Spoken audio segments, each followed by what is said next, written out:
he was from the Caribbean, and he was also a Marxist.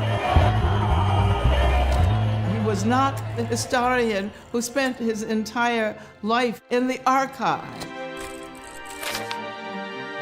Walter Rodney stood up for a Caribbean nationalism, but also for a Black consciousness.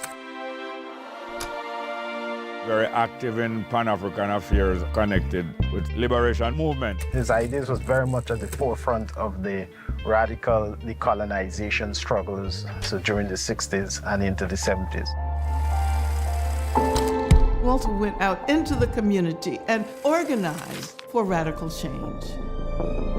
When he came back to Guyana, there was great expectations upon his arrival in '74. It was quite clear that a new leadership element was required. People actually loved him, people from all races. When Rodney had to speak, there was silence as though he was God.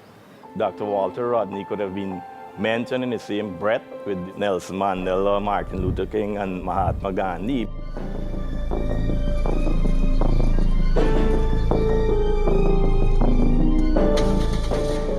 Walter was killed in the prime of his life. He was 38 years old. The government saw Walter as dangerous. He was charismatic, he was intelligent, he was able to bring people together. Security agencies, whether in London, whether in the US, whether in the Caribbean, all knew how dangerous he was. So the surveillance file started on Rodney very early on. This is part of the way the Caribbean in the Cold War functioned. It was obvious why they had to murder him.